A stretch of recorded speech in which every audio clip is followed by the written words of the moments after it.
அன்னை மீனாட்சியை வணங்கி அனைவருக்கும் வணக்கம்.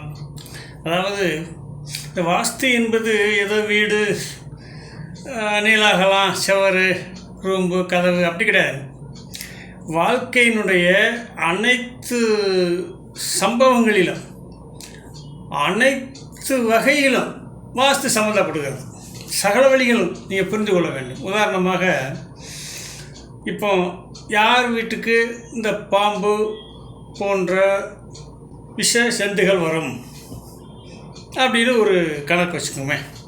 எல்லார் வீட்டுக்கும் வராது, புரிஞ்சுக்கோங்க. முதல்ல அதாவது மானாமரை பக்கம் போயிருந்தவங்க, அப்போ அதாவது வாஸ்து பார்க்குறோம், எப்படிலாம் பார்க்கணுன்றதுக்காக உங்களுக்கு சொல்லிக் கொடுக்குறேன் நான். இப்போ ஏன்னா இப்போ நம்ம சேனலில் இருக்கிறவங்க, அதை பார்க்குறவங்க, அதில் ரெகுலராக வந்து சப்ஸ்கிரைப் பண்ணுவோம், எல்லாமே தெளிவாக இருக்கணும். அதுக்காகத்தான் நம்ம வந்துட்டு நூக்கன் காரணம் எல்லா விஷயங்களும் உங்களுக்கு நம்ம ஓப்பனாகவும் ரகசியம் இல்லாமல் உங்களுக்கு சொல்லி கொடுத்துட்ருக்கோம். அந்த மாதிரி சூழ்நிலையில் போகும்பொழுது ஒரு சர்ப்பம் இறந்து கிடந்தது.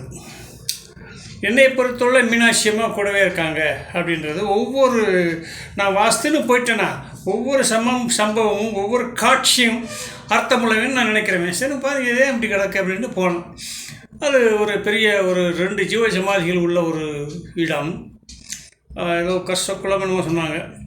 சரின்னு சொல்லிட்டு உள்ளே போய் பார்த்தோம்னா அவருடைய நிலம் இது தெற்கு பார்த்த மனை, வடக்க அவருடைய தெற்கு பார்த்த தோட்டம், வடக்கு அவருடைய தோட்டம் இருக்குது. அதில் என்ன பண்ணால் தெற்கு அடைச்சிவிட்டு ஆமாம் வடக்கு பக்கமும் மேற்கு பக்கமும் திறந்து வச்சுருந்தார். போய் உள்ளவருக்கு தோதான் பார்த்திங்கன்னா இங்கே கன்னி பகுதியில் போக்குவரத்து. அப்போ நான் கேட்டேன், இந்த தோட்டத்தில் ஏதோ சர்ப்பங்கள் கட்டாயம் வந்திருக்கணுமே அப்படின்னு சொன்னேன். இப்போ பக்கத்தில் ஒரு பட்டை மரம் பிடுங்கி கிடந்தது, பெரிய மரம். நம்ம சொன்னார், இந்த மரத்தை பிடுங்கும் பொழுது ஒரு பெரிய சர்ப்பம் வந்தது, அதை நாங்கள் அடித்தோம், கொண்டுட்டோம் அப்படின்னு சொன்னாங்க. சரி, அப்போ அந்த கணக்கு ஈக்குவல் ஆகுது. அது மூலம் புரிஞ்சுங்க. கணக்கு மேற்கு அதிக காலிடம், தெற்கு அதிக காலிடம் இருந்தால் அந்த வீட்டில் விஷ ஜந்துக்கள் நடமாடும்.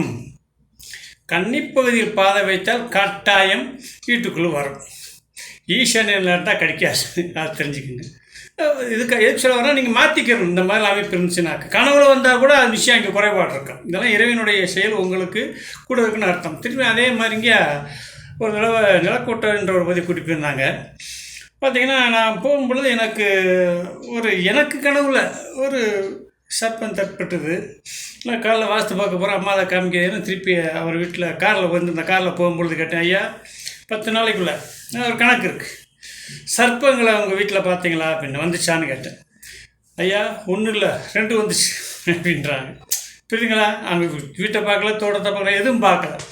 ஆகையினால் நம்ம என்ன சொல்ல வரோம்னா, வீட்டின் அமைப்புக்குள்ளே தான் நம்முடைய வாழ்வியினுடைய சகல நிகழ்வுகளும் இருக்கிறது என்று புரிந்து கொள்ள வேண்டும் கூறிக்கொண்டு, நம்மளுடைய இந்த யூடியூப் சேனலை ரெகுலராக பாருங்கள், சப்ஸ்கிரைப் பண்ணுங்கள், அவங்களுக்கு நிறைய பலன் கிடைக்கும் என்று சொல்லிக்கொண்டு அடுத்த பதிவில் இது தொடர்ச்சியாக பார்ப்போங்க. வணக்கம்.